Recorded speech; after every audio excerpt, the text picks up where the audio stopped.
The sign at the entrance of the neighborhood was carved from mahogany and accented with gold leaf, Oakoven Estates. Below it, in smaller, italicized letters, was the tagline tradition, safety, community. Amara Vance gripped the steering wheel of the moving truck, her knuckles contrasting against the worn leather. At 32, she had spent the last decade working double shifts as a pediatric nurse, saving every overtime dollar, every holiday bonus, to give her daughter, Maya, a childhood that didn't involve sirens wailing through the night or broken elevators in a cramped apartment complex. This house, a 4-bedroom colonial with a wraparound porch and an ancient oak tree in the front yard, was the finish line of a marathon she felt she had been running since she was 16. "Look, Mommy!" Is that the tree? Maya squealed from the back seat of the sedan following behind, though Amara could only hear her in her memory. She looked in the rearview mirror to see her husband, David, driving their family car, Maya bouncing in her booster seat.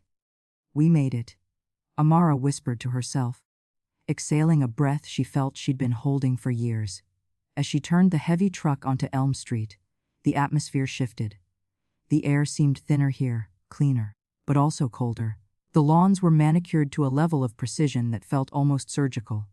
Not a blade of grass was out of place. American flags hung limp on porches, and expensive SUVs sat in driveways like dormant beasts. But it was the silence that hit her first. It wasn't a peaceful silence, it was a watchful one. Amara pulled the truck up to the curb of number 402. She killed the engine. The sudden quiet was broken only by the ticking of the cooling metal. She stepped out, stretching her legs, the humid July air clinging to her skin. She smoothed her scrub top. She had come straight from a night shift to pick up the rental, and walked toward David's car as he parked. "It's huge," David said, stepping out. He was a tall man, broad-shouldered, with a gentle face that defied his imposing stature. He adjusted his glasses, looking up at the house. "You sure we can afford the heating bill?" he joked, though his eyes were wet with pride. "We'll wear sweaters." Amara laughed, grabbing his hand. They stood there for a moment, a tableau of black success on a street that had likely never seen a black homeowner. Amara, with her braids pulled back into a practical bun, and David, in his polo and jeans. Maya scrambled out, clutching her stuffed rabbit, her eyes wide. "Can I run on the grass?" Maya asked. "It's our grass, baby." "Run," David said. As Maya took off giggling, Amara felt a prickle on the back of her neck. It was an instinct honed over years of navigating spaces where she was the minority. She turned her head slowly toward the house next door. Number 404. The house was immaculate, painted a sterile shade of beige. The blinds in the front bay window were drawn, but one slat was tilted open. A pair of eyes watched them. As soon as Amara made eye contact, the slat snapped shut. "Friendly neighbors," Amara muttered. "They're just curious," David said, trying to keep the mood light. "New people on the block." They began the arduous task of unloading. They hadn't hired movers. Too expensive after the down payment. So it was just the two of them lifting boxes while Maya supervised. For 3 hours, they worked. Not a single person came out to say hello. In Amara's old neighborhood, a moving truck was a beacon. Neighbors would come out with cold water, offers to help lift heavy furniture, or just to be nosy and chat. Here, the street remained aggressively empty. Cars would drive by slowly, the drivers turning their heads to stare, their expressions unreadable behind sunglasses, before speeding up as they passed the house. Around 4:00 p.m., they were wrestling a heavy oak dresser up the driveway ramp when a silver Lexus pulled up to the curb. The window rolled down with a mechanical whir. A woman sat in the driver's seat. She looked to be in her mid-50s, with a stiff, blonde bob that didn't move when she turned her head. Her sunglasses were perched on her nose, and her lips were pursed as if she had just tasted something sour. This was Brenda Higgins. Amara set her end of the dresser down and wiped sweat from her forehead. She forced a bright, welcoming smile. "Hi there, I'm Amara. This is my husband, David. We're moving into 402. Brenda didn't smile. She didn't even look at Amara initially. Her gaze was fixed on the moving truck, scanning the license plate, then moving to the boxes on the lawn. "You're blocking the hydrant," Brenda said. Her voice was flat, nasal. Amara looked back. The truck was parked at least 10 feet away from the hydrant. "Oh, I think we're clear, ma'am. But we'll be done in an hour." Brenda finally looked at Amara. Her eyes scanned Amara's scrubs, then David's sweaty t-shirt. The HOA has strict rules about commercial vehicles being parked on the street for more than 4 hours. Section 12, paragraph B. David stepped forward, his voice deep and calm. "We aren't a commercial business, ma'am. We're moving in." "Surely there's an allowance for moving day." "Rules are rules," Brenda snapped. "They exist to keep the element out." The word hung in the air. Element. Amara felt the heat rise in her chest. A familiar fire she had learned to dampen with professionalism during long shifts dealing with difficult parents at the hospital. "We'll be as quick as we can. We're excited to be part of the community." Brenda scoffed, a short, sharp sound. "We'll see. This is a quiet neighborhood. We like it quiet." She rolled up the window without another word and drove 10 feet into her own driveway, the garage door opening automatically to swallow her car. David looked at Amara, his jaw tight, charming. "Kill her with kindness, baby," Amara said, though the words tasted like ash. "We worked too hard to get here.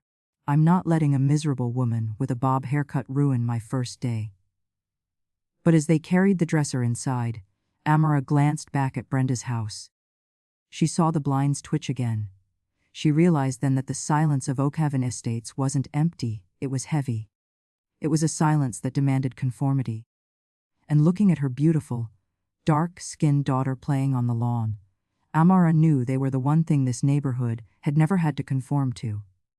That night, as they slept on a mattress on the floor of their new master bedroom, Amara stared up at the ceiling. The shadows of the oak tree danced across the plaster.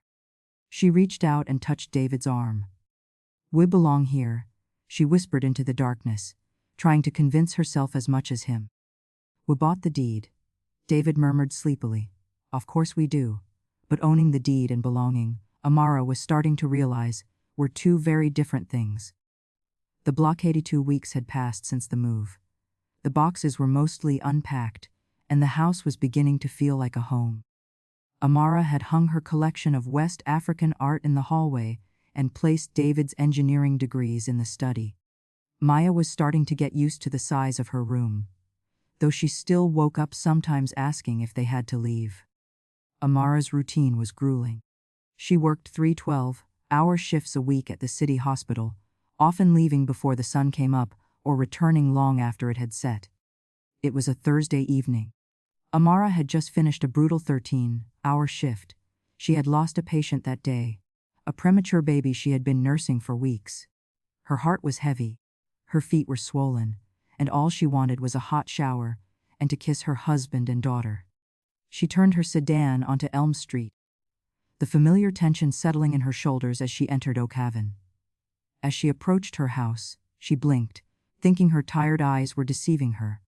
A massive, pristine white SUV was parked directly across the bottom of her driveway. It wasn't just blocking the apron, it was parked parallel to the curb, completely sealing off the entrance to her property. Amara stopped her car in the middle of the street and stared. There was plenty of street parking available. The driveway to the left, Brenda's driveway, was empty. This was deliberate. Amara took a deep breath, reciting a prayer for patience she often used when dealing with difficult doctors. She put her car in park, stepped out, and walked over to the SUV. It was Brenda's. She recognized the "Support Our Troops" sticker on the bumper. She walked up to Brenda's front door and rang the doorbell. She could hear the chime echo inside. No answer. She rang again. She saw movement in the bay window. Brenda was home. "Mrs. Higgins," Amara called out, stepping back so she could be seen through the window.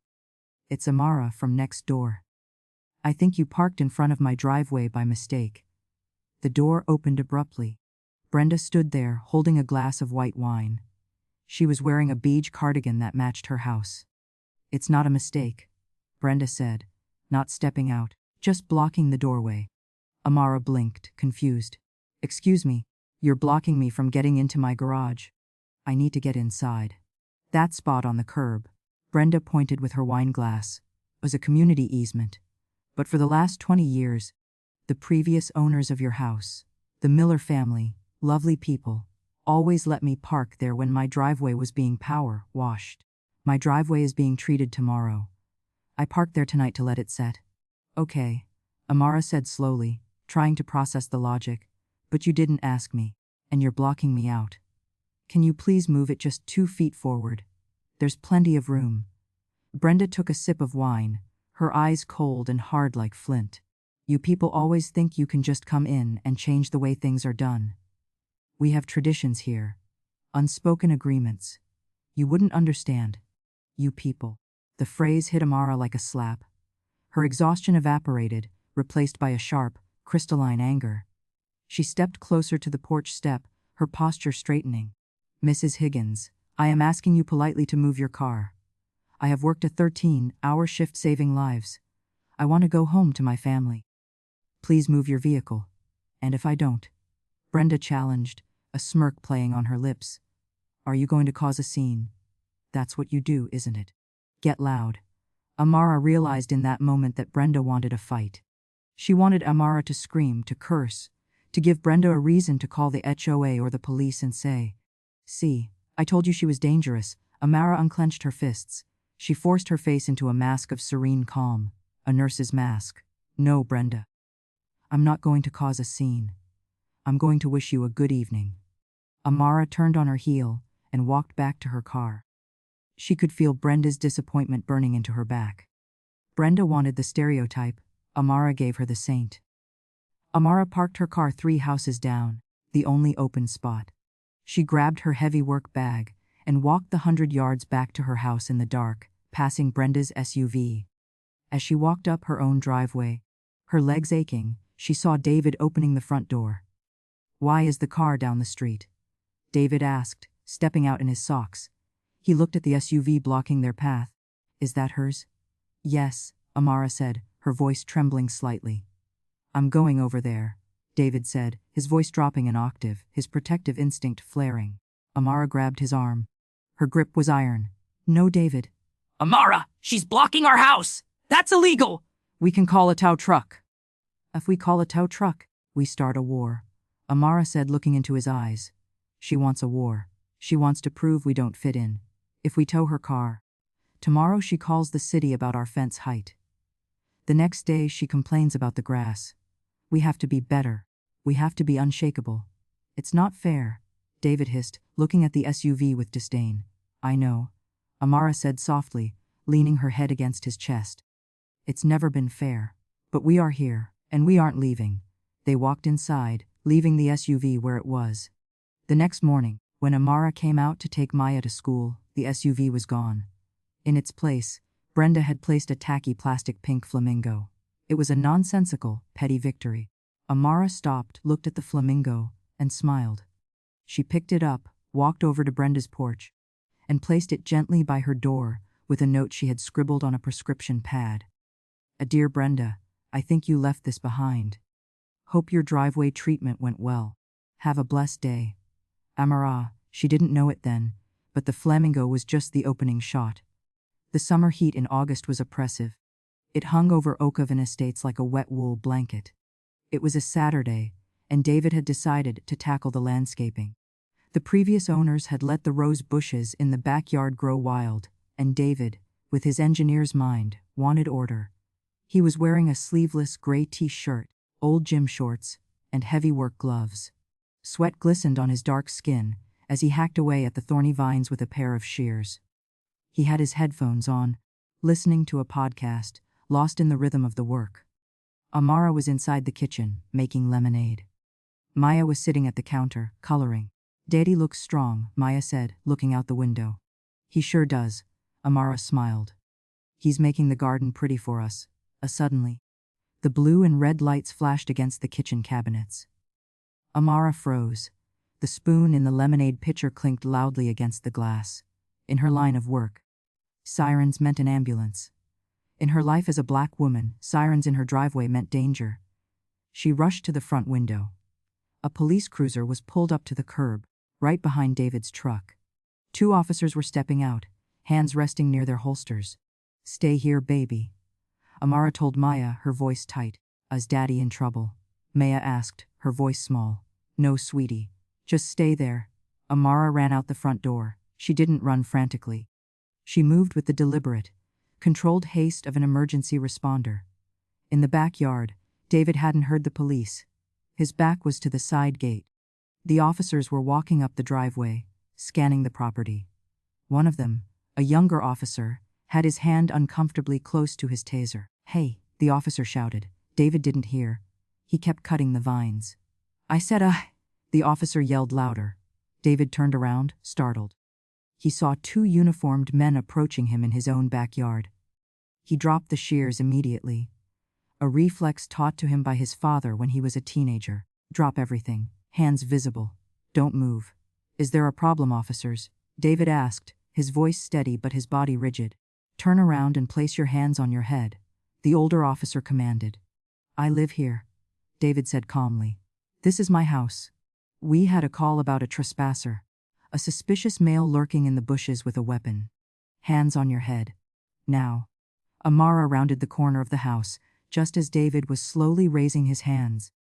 The sight of her husband, a man with a master's degree, a gentle father, a loving partner, standing in his own garden with his hands up like a criminal, broke something inside her.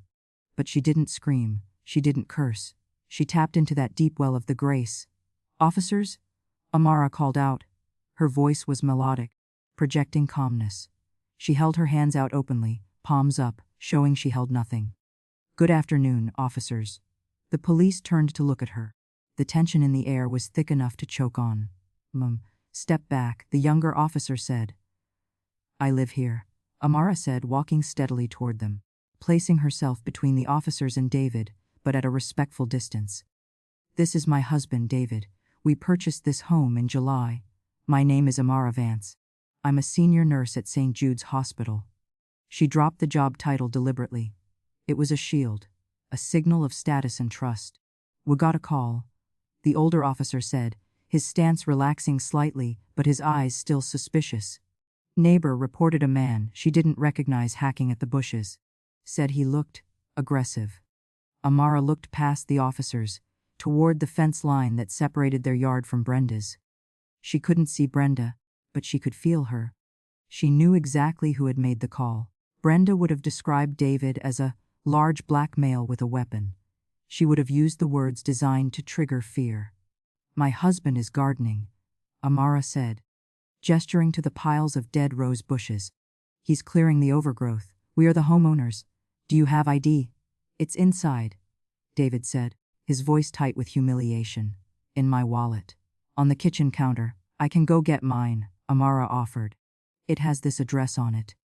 The officers looked at each other. The situation was de-escalating. They looked at the manicured lawn, the nice car, the woman in the sundress, the man in the gardening gloves. The narrative Brenda had spun, of a dangerous intruder, was falling apart. That won't be necessary. Ma'am, the older officer sighed. He seemed annoyed, not at them, but at the waste of time. We have to check out every call. You know how it is. I understand, Amara said.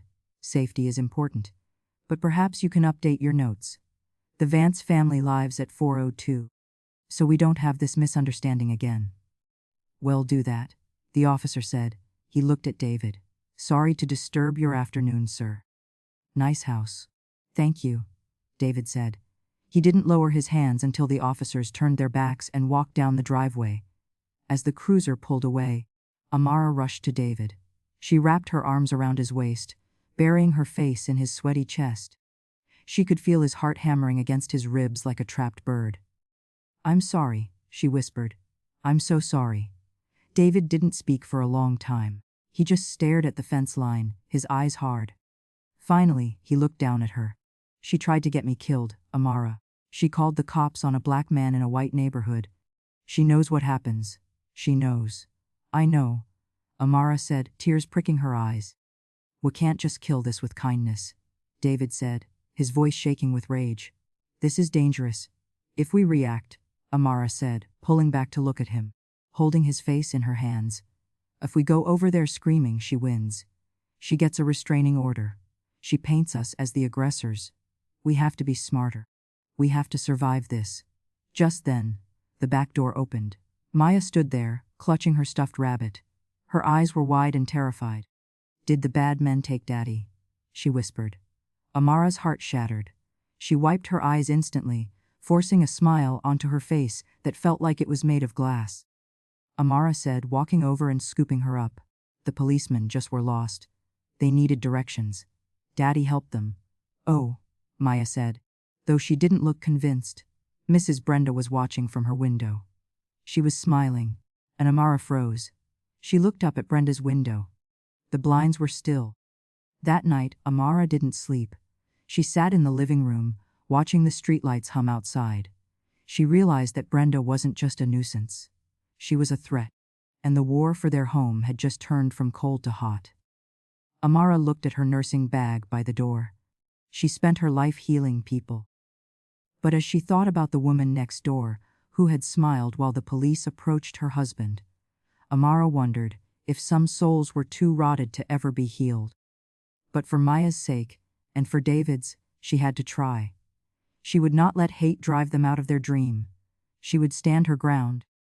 Rooted like the oak tree in the front yard, September brought a slight chill to the air, turning the lush green of Oakhaven Estates into a patchwork of burnt orange and gold.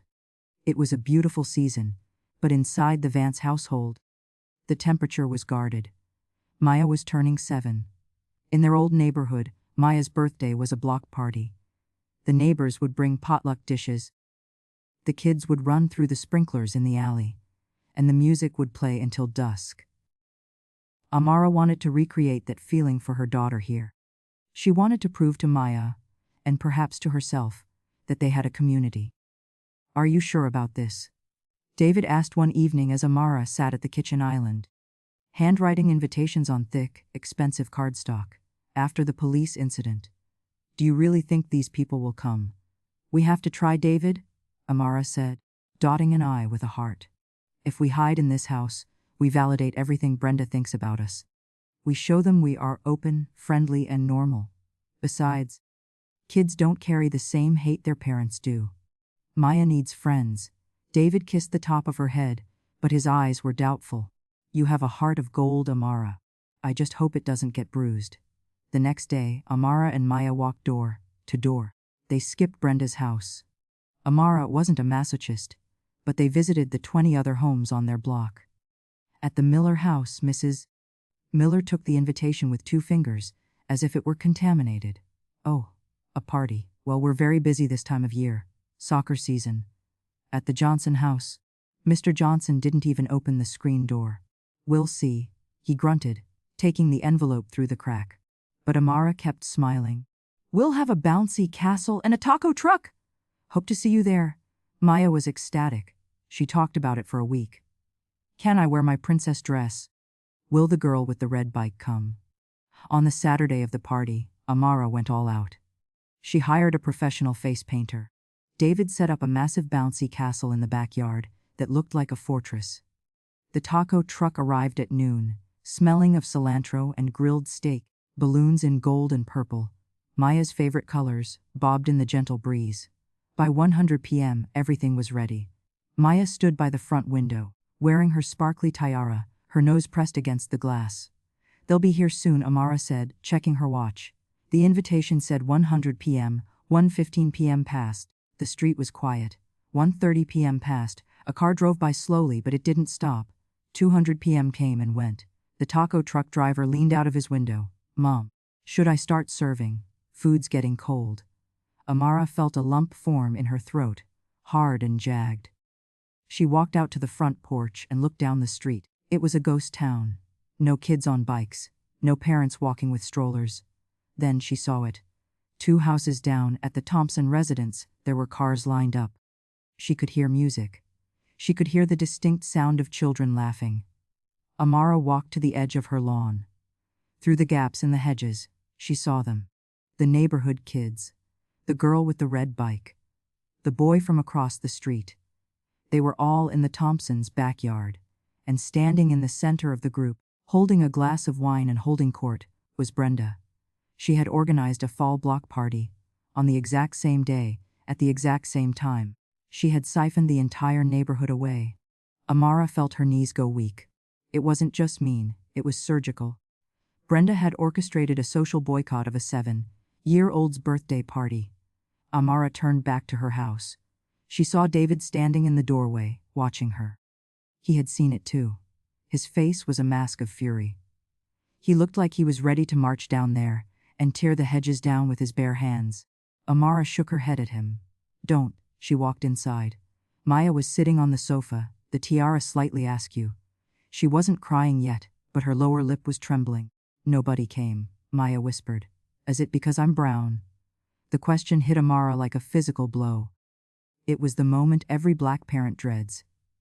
The moment the innocence is punctured by the reality of the world. Amara knelt before her daughter. She took Maya's small hands in hers. She wanted to scream. She wanted to weep. But she was the mother. She had to be the anchor. No baby, Amara said, her voice fierce and steady. It is not because of you. It is because they are missing out.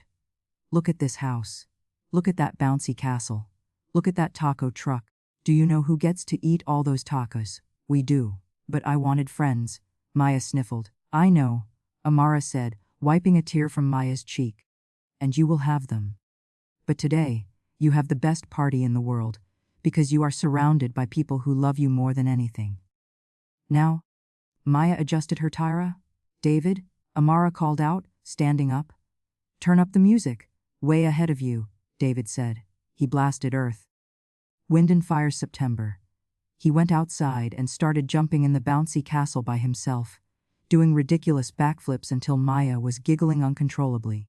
The taco truck guy, realizing what was happening, came out and started juggling limes. For 3 hours, the three of them partied. They ate until they were stuffed. They danced in the living room. They screamed lyrics at the top of their lungs. And if the neighbors heard the joy coming from House 42, if Brenda heard the laughter ringing out louder than her polite cocktail gathering, Amara hoped it burned. That night, after Maya had fallen asleep exhausted and happy, Amara sat on the back porch with David. The silence of the night had returned. She's a monster, David said quietly, staring at Brenda's dark house. She's afraid, Amara corrected. She tried to break us today. She tried to break Maya, but she failed. We're still dancing. I don't know how much more I can take, Amara. The police was one thing. But hurting Maya, we endure, Amara said, looking at the moon. Because if we leave, we tell her that she has the power to decide where we belong. And she does not have that power. October brought the wind, and with it, the letters. It started with a fine for their garbage cans being left out for 20 minutes past the designated pick-up window. Then, a warning about the unapproved shade of mulch in the flower beds. Then, a citation for excessive noise on a Tuesday afternoon when Maya was practicing her violin inside with the windows closed. The Homeowners Association, OA, had become Brenda's weapon of choice. Amara learned that Brenda wasn't just a member. She was the treasurer and the self-appointed enforcement officer. The stress was palpable. Every time Amara drove into the driveway, she scanned the property for violations. Was the grass too high? Was the porch light the wrong wattage? It felt like living in a prison camp, where the warden wore Ann Taylor loft cardigans. But the isolation was worse than the fines. The whisper campaign was in full swing. When Amara went to the local grocery store, she would see neighbors in the aisle. They would abruptly stop talking when she approached and turn their carts around. She heard snippets of the rumors Brenda had planted. Heard they have financial trouble. David has a record, apparently. They bring a lot of traffic to the neighborhood. It was a slow, suffocating assassination of their character. The breaking point came with the summons to the monthly HOA meeting. The agenda item read, Review of Resident Conduct and Property Standards 402 Elm Street. David wanted to skip it. It's a kangaroo court, Amara. Because the truth requires a witness, Amara said, putting on her best blazer. She wore her hair in a high, regal bun. She applied her lipstick like war paint. We go. We sit in the front row. We look them in the eye. The meeting was held in the community center. A sterile room with fluorescent lighting and folding chairs. When Amara and David walked in, the room fell silent. 30 pairs of eyes turned to them. Brenda sat at the head table, flanked by 2 other board members who looked uncomfortable. "Let's get started," Brenda said, not looking at Amara. "We have a number of complaints regarding the new residents at 402. She listed them off: the garbage cans, the noise, the aggressive gardening, so referring to the police incident. And then she dropped a new one. "We also have concerns about an unauthorized business being run from the home," Brenda said, peering over her reading glasses. "There are reports of people coming and going at odd hours." Amara stood up. She didn't wait to be recognized. "Madam Treasurer." Amara's voice rang out, clear and authoritative. It was the voice she used when commanding a trauma bay. "You are out of order," Brenda snapped.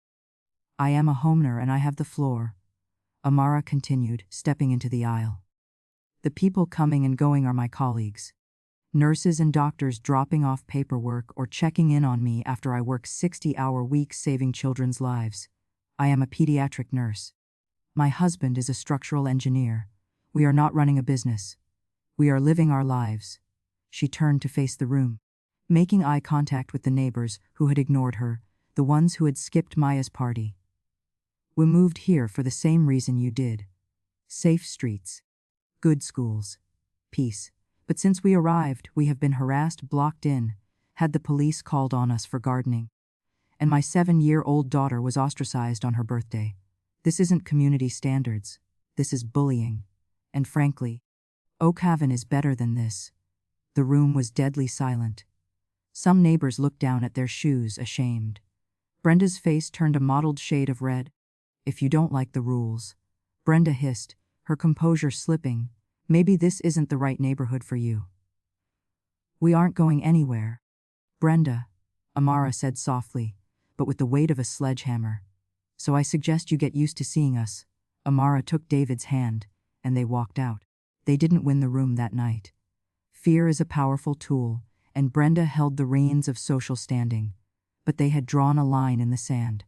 However, the victory was hollow. As they drove home, David gripped the wheel. "They hate us, Amara. They really hate us." "Brenda hates us," Amara corrected. The rest are just sheep. They follow the loudest voice." "I don't know if I can keep doing this," David admitted, his voice cracking. "I feel like a prisoner in my own home." Amara didn't have an answer. She felt it too. The fatigue of resilience. The exhaustion of having to be extraordinary, just to be treated as human. November brought an early ice storm. The trees of Oak Haven were coated in a beautiful, deadly layer of crystal. Power lines sagged. The streets were slick sheets of black ice. It was 11:00 p.m. on a Tuesday. The power had flickered out an hour ago, plunging the neighborhood into darkness. Amara was in the living room, reading by candlelight, wrapped in a thick blanket. David and Maya were asleep upstairs. The silence outside was absolute, the kind of silence that comes when the world is frozen. She went to the window to check the storm. The street was empty. The moon reflected off the ice, making everything look like a monochromatic photograph. She looked over at Brenda's house. It was dark, like everyone else's. Then, she saw it. A flickering light in Brenda's garage. The garage door was open about 2 feet, likely stuck due to the power outage. Through the gap, Amara could see a pair of legs on the concrete floor. Amara squinted. The legs weren't moving. "David," she whispered, but she didn't wait for him. Her training kicked in. The adrenaline that had carried her through a decade of ER shifts surged through her veins. She didn't think about the police call. She didn't think about the birthday party. She didn't think about the HOA meeting. She saw a human being down. Amara threw on her heavy coat and boots. She grabbed her emergency medical bag from the closet. She always kept one fully stocked. "Amara," David called from the stairs, waking up. "Where are you going?" "It's Brenda," Amara shouted back, opening the front door to a blast of freezing wind. "She's down in the garage! Wait!" "Let me come. Call 911, Amara yelled, "but the roads are iced over, they'll take forever." Amara sprinted across the frozen lawn. She slipped once, skinning her knee on the ice, but scrambled up. She reached Brenda's driveway. She slid under the partially open garage door. The air inside was freezing. Brenda was lying on her back next to her car. A ladder was toppled over next to her. She must have been trying to reach something on the high shelf when the power went out, or she slipped. Amara knelt beside her. Brenda's eyes were open, but unfocused. Her skin was gray. Her breath was coming in shallow, ragged gasps. A pool of blood was expanding slowly from the back of her head. "Brenda," Amara said, checking her pulse. It was thready and erratic. Brenda blinked, trying to focus. When she saw Amara's face hovering over her, her eyes widened in panic. She tried to scramble back, but her body wouldn't obey. "Get away." Brenda rasped. "You fell," Amara said, her voice calm, clinical. "You have a head injury. I'm a nurse. I'm going to help you." "No," Brenda wheezed. She looked terrified. She truly believed, in her prejudiced mind, that Amara had come to hurt her. Amara ignored her. She pulled out a penlight and checked Brenda's pupils. Unequal.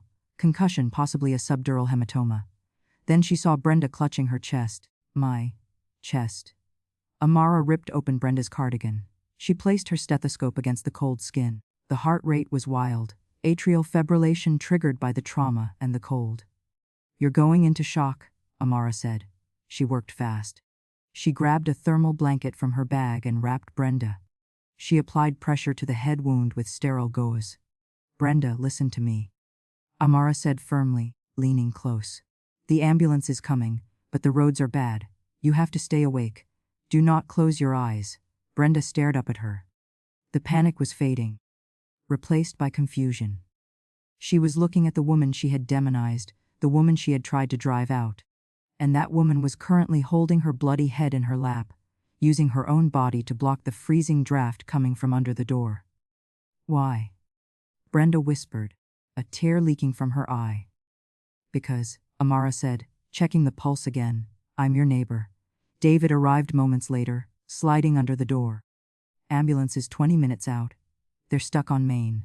"She's stabilizing?" Amara said, "but she's cold." "David, get the other blanket." For 20 minutes, Amara sat on the freezing concrete, holding Brenda Higgins. She wiped the blood from Brenda's face. She hummed a soft tune, a lullaby she used for Maya, to keep Brenda calm. Brenda didn't speak again. She just watched Amara. She watched the black hands adjusting the bandages. She watched the concern in Amara's dark eyes. She watched the breath clouding in the air between them. And in that freezing garage, the wall Brenda had built, brick by brick, lie by lie, began to crack. When the paramedics finally arrived, slipping and sliding up the driveway, Amara gave a rapid, fire medical handoff, using terminology that made the paramedics nod with respect. As they loaded Brenda onto the stretcher, she reached out a trembling hand. She didn't grab the paramedic, she grabbed Amara's wrist. Her grip was weak, but desperate. "Amara," Brenda rasped. "I'm here," Amara said. "Thank you," Brenda whispered. It was barely audible, but in the silence of the night, it sounded like a shout. Amara watched as the ambulance navigated the icy street, its lights reflecting off the snow. She stood there, shivering, her coat stained with the blood of her enemy. David put his arm around her. "You saved her." "I did what I had to do," Amara said, exhaustion finally hitting her. "You're better than me," David said, kissing her temple. "No," Amara said, leaning into him. "I just know that hate is too heavy a burden to carry. And tonight, I think she finally put it down." The sterile smell of St. Jude's Hospital was Amara's second skin. For 10 years she had walked these halls as a provider, a healer, a figure of authority in scrubs. But walking into room 304 of the trauma recovery unit felt different. She wasn't clocking in for a shift. She was visiting the woman who had tried to destroy her life. It had been 3 days since the ice storm. The roads were finally salted and clear. The sun was out, blindingly bright against the melting snow, but the air remained bitter. Amara paused at the door. Inside, Brenda Higgins looked small. The formidable woman who patrolled Oakovan Estates like a warden was gone. In her place lay a frail figure in a hospital gown, a thick bandage wrapped around her head, her face pale and devoid of makeup. Brenda was alone. There were no flowers on the table, no cards, no visitors. Amara knocked softly on the doorframe. Brenda turned her head slowly. When she saw Amara, her heart monitor picked up pace. Beep, beep, beep. betraying her anxiety. She tried to sit up, but grimaced in pain. Easy, Amara said, her nurse's instinct taking over as she walked into the room. You have a subdural hematoma. Rapid movement will make the nausea worse. Brenda sank back into the pillows. She looked at Amara with a mixture of fear and confusion. I work 2 floors down, Amara said, placing a small potted plant, a peace lily, on the bedside table. I wanted to see if you were okay. The Brenda stared at the plant, then back at Amara. Her hands picked nervously at the bedsheet. The doctors told me. They said I would have frozen to death if you hadn't found me. They said you stopped the bleeding. You took a nasty fall, Brenda. Lucky, Brenda repeated, the word tasting bitter. She looked away, staring out the window at the parking lot. My son, he lives in Chicago. He can't get a flight out until tomorrow. My daughter-in-law won't come. She paused, her voice trembling. I've been here for 3 days. No one from the neighborhood has called. Amara stood silently. It was a harsh truth. Brenda had ruled Oakhaven through fear and intimidation, not love. When the tyrant fell, the subjects didn't mourn, they just went on with their lives. You called the police on my husband, Amara said. She didn't say it with anger. She stated as a fact, calm and cold. Brenda flinched. You blocked my driveway, Amara continued, her voice steady. You sabotaged my daughter's birthday party. You tried to fine us out of our home. You made us feel like criminals for walking while black on our own street. Brenda closed her eyes, tears squeezed out from the corners. And yet, Amara stepped closer, her voice softening. When I saw you on that floor, I didn't see a racist. I didn't see an enemy. I saw a human being in pain. Because that is who I am. That is who we are. We don't leave people behind. Not even you. Brenda opened her eyes. The hardness that had defined her gaze for months, the flinty, suspicious glare, was gone. It was replaced by a deep, crushing shame. I was scared, Brenda whispered, her voice cracking. When you moved in, everyone said the neighborhood would change. Property values would drop. Crime would go up. I've lived in that house for 30 years. It's all I have. And you thought we were the threat to that? Amara asked. Brenda, my husband is an engineer. I save lives for a living. We wanted the same thing you did. Quiet, safety, a home. I know. Brenda sobbed. I know that now.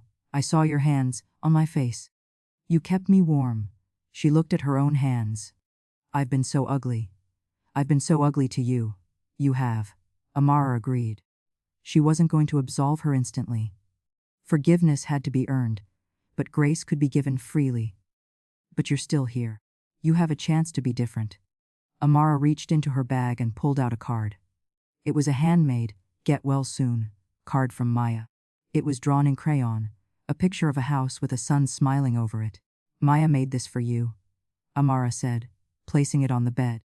Brenda picked up the card with trembling fingers. She stared at the crude drawing. This was the child she had excluded.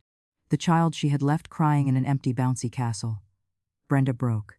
She covered her face with the card and wept. It wasn't a polite cry. It was a guttural release of months of built-up venom leaving her body.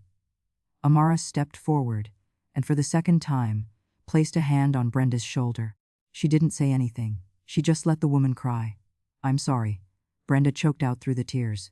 I am so sorry. For everything? I know, Amara said softly. Rest now, Brenda. We'll see you when you get home.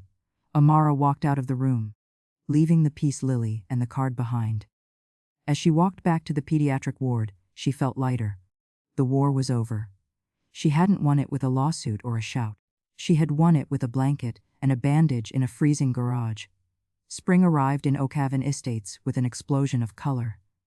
The dogwoods bloomed pink and white, and the scent of fresh mulch filled the air. It had been 2 months since the accident. Amara sat on her front porch, drinking tea. Maya was in the front yard, practicing cartwheels. David was washing the car in the driveway. It was a perfect, ordinary Saturday.